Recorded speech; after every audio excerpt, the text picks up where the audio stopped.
Hi friends, எல்லோரும் எப்படி இருக்கீங்க? Welcome to Sami's review.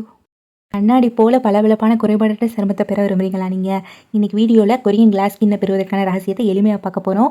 கூடவே வீட்டில் இருக்கக்கூடிய இயற்கையான பொருட்களை வச்சு எப்படி 3 வகையான ஃபேஸ் மாஸ்க் தயாரிக்கலாம் அப்படின்னும் அதோட பயன்கள் என்னென்னு தான் பார்க்க போகிறோம். வீடியோ யூஸ்ஃபுல்லாக இருக்கும், ஸ்கிப் பண்ணாமல் பாருங்கள். வீடியோக்குள்ளே போகிறதுக்கு முன்னாடி நம்ம சேனலில் புதுசாக பார்க்குறீங்க அப்படின்னா சப்ஸ்கிரைப் பண்ணி வச்சுக்கோங்க.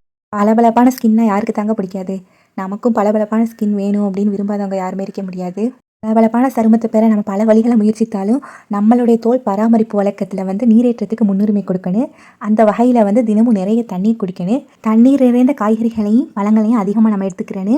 சர்க்கரை நிறைந்த உணவுகள், எண்ணெயில் பொரிச்ச உணவுகள் இதையே தவிர்த்துட்டாலே நம்மளுடைய ஸ்கின் பளபளப்பாகிறத நம்மளால் உணர முடியும். நம்ம வெளியே எவ்வளவுதான் அது ஸ்கின்னை பராமரித்தாலும் நம்ம என்ன சாப்பிட்றோங்கிறது ரொம்பவே முக்கியம்.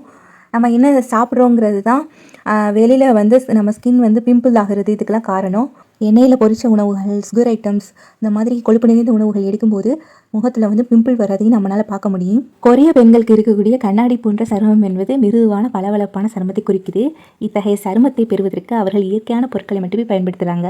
கொரியர்களோட இந்த பளபளப்பான சருமத்துக்கு மரபியல் தான் காரணம் என கூறப்படுது. இதற்காக கொரியா நாடுகளிலிருந்து வரவழைக்கப்படுற சரும பராமரிப்பு பொருட்களை கே பியூட்டி பொருட்கள்னு சொல்கிறாங்க. கடந்த சில ஆண்டுகளாக கே பியூட்டி ட்ரெண்ட் உலகம் முழுவதும் ஆக்கிரமித்து தோல் பராமரிப்பு உலகில் அடிப்படை முறையில் ஒன்றாக மாறியுள்ளது. இயற்கையான பொருட்களை பயன்படுத்தி எப்படி கிளாஸ் ஸ்கின்னை பெறுறது அப்படிங்கிறத பார்க்கலாம். ஃபஸ்ட்டு ஓட்மீல் மற்றும் தேன் மாஸ்க்கு. இது எப்படி செய்கிறதுனா, தேவையான பொருள் என்னென்னா 1 கப் ஓட்ஸு, 1 டீஸ்பூன் தேன், 1 டீஸ்பூன் ரோஸ் வாட்டர், இந்த 3 தான் தேவையான பொருட்கள். இந்த மாஸ்க் செய்முறை எப்படின்னா, ஃபஸ்ட்டு ஒரு பாத்திரத்தில் எல்லா பொருட்களையும் சேர்த்து கலக்கணும். இதன் மூலம் உருவாகும் கெட்டியான பேஸ்ட்டை நம்ம முகத்தில் தடவி 20 நிமிஷம் அப்படியே வச்சுட்டு நம்ம குளிர்ந்த நீரில் கழுவிடணும். இந்த ஓட்ஸ் மற்றும் தேன் மாஸ்க்குனால என்னென்ன பயன்கள் கிடைக்குது அப்படின்னா, ஓட்ஸ் ஆக்சிஜனேற்ற அலர்ஜி எதிர்ப்பு மற்றும் ஆன்டி மைக்ரோபியல் பண்புகளை கொண்டிருக்குது. இதனால் சருமத்தில் ஏற்படும் அரிப்பை குறைக்குது. தேன் பார்த்திங்கன்னா பாக்டீரியா எதிர்ப்பு பண்புகளை கொண்டிருக்குது. இதனால் சருமத்தை ஹைட்ரேட் செய்வதற்கு, ஈரப்பதத்தை தக்க வைப்பதற்கு உதவுது. இது பார்த்திங்கன்னா 2வதாக தக்காளி எலுமிச்சை மாஸ்க்கு. இதுக்கு தேவையான பொருட்கள் என்னென்னா, ஒரு தக்காளி, 2 துளி எலுமிச்சை சாறு மட்டும்தான். இந்த ஃபேஸ் பேக்கோட செயல்முறை எப்படின்னா, ஒரு பாத்திரத்தில் தக்காளி சாறை எடுத்துகிட்டு அதில் 2 துளி எலுமிச்சை சாறை விட்டு கலக்கணும். இந்த பேக்கை நம்ம முகத்தில் போட்டு 10 அல்லது 12 நிமிடம் கழித்து உலர விட்டு பின்னர் வெது வெதுப்பான நீரில் கழுவுனோம்னா ரிசல்ட் நல்லா கிடைக்கும். இதோட பயன்கள் என்னென்னு பார்த்தோம்னா, தக்காளி மற்றும் எலுமிச்சையில் இயற்கையான ப்ளீச்சிங் பண்புகள் இருக்கிறதுனால சருமம் எளிதில் பளபளப்பாகும். எலுமிச்சையில் வைட்டமின் சி நிறைஞ்சிருந்தாலும் அதிக செறிவுள்ள சிட்ரிக் அமிலம் காணப்படுறதுனால கூடுதலாக எடுத்துக்கொள்ளும் போது எரிச்சல் உணர்வை ஏற்படுத்தலாம்.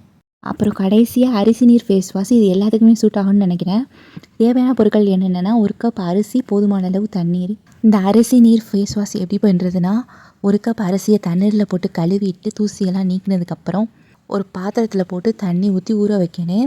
4 மணி நேரம் ஊற வச்சுட்டு அதை எடுத்து ஒரு சுத்தமான கிண்ணத்தில் வடிகட்டேனே. இந்த அரிசி நீரை எடுத்து முகத்தில் நேரடியாக கழுவலாம். இந்த அரிசி நீர் ஃபேஸ் வாஷோட பயன்கள் என்னென்னு பார்த்தோம்னா, அரிசி நீர் சருமத்தில் உள்ள அழுக்குகளை நீக்கி சருமத்தை மென்மையாக்குது. இதில் வைட்டமின்களான B1, C, E மற்றும் தாதுக்கள் இருக்கிறதுனால துளிகளை குறைக்கும், கோடுகளை குறைக்கவும் நம்மளோட சருமத்தை பிரகாசமாகவும் உதவுது. அரிசியில் ஆன்டி ஆக்சிடென்ட்கள் நிறைஞ்சிருக்கனால இது ஃப்ரீ ரேடிக்கல்களை அழித்து வயசான தோற்றத்திற்கான எதிர்ப்பு மூலப்பொருளாக செயல்படுது. நம்ம வீட்டில் இருக்கக்கூடிய இயற்கையான பொருட்களை வச்சு எப்படி ஸ்கின் கேர் பண்ணலாம் அப்படிங்கிறத பார்த்தோம். என்னதான் வெளியே நம்ம ஸ்கின் கேர் பண்ணாலும் நம்ம எப்படி ஃபுட் எடுத்துக்கிறோம், டயட் என்ன ஃபாலோ பண்ணுறோங்கிறது ரொம்பவே முக்கியம். எண்ணெயில் பொரிச்ச உணவுகள், பேக்கரி ஐட்டம்ஸ், அப்புறம் சுகர் நிறைஞ்ச உணவுகளை நம்ம தவிர்த்துட்டு அதுக்கு பதிலாக பச்சை காய்கறிகள், கீரைகள், பழங்கள் அப்படின்னு நம்ம ஃபுட்டில் எடுத்துக்கிட்டோம்னா நம்ம ஸ்கின் பளபளப்பாகிறத நம்ம பார்க்க முடியும். நம்ம உடம்புக்கு தேவையான அளவு தண்ணீர் குடிக்கணும். பழங்களை ஜூஸாக எடுத்துக்கிற போகும்போது அதில் நேச்சுரலாகவே சுகர் இருக்குது. நம்ம எக்ஸ்ட்ரா சுகர் சேர்க்க தேவையில்லை. இதோடு சேர்த்து சரியான உணவு, உடற்பயிற்சி, போதுமான அளவு தூக்கம், போதுமான அளவு தண்ணீர், இதெல்லாம் நம்ம உடம்புக்கு கொடுத்தாலே போதும். நம்மளுடைய முகம் ஆரோக்கியமாகவும் அழகாகவும் மாறிடும். என்ன ஃப்ரெண்ட்ஸ், இந்த வீடியோ உங்களுக்கு யூஸ்ஃபுல்லாக இருந்திருக்கும்னு நினைக்கிறேன். இந்த மாதிரி யூஸ்ஃபுல்லான இன்ஃபர்மேஷன் தெரிஞ்சுக்கிறேன் நம்ம சேனலை சப்ஸ்கிரைப் பண்ணி வச்சுக்கோங்க. இந்த வீடியோக்கு ஒரு லைக் கொடுத்துருங்க. இந்த வீடியோ பற்றின கருத்துக்களை கமெண்ட் பாக்ஸில் சொல்லுங்கள். இது ஒரு யூஸ்ஃபுல்லான வீடியோவில் பார்க்கலாம் ஃப்ரெண்ட்ஸ். தேங்க்ஸ் ஃபார் வாட்சிங்.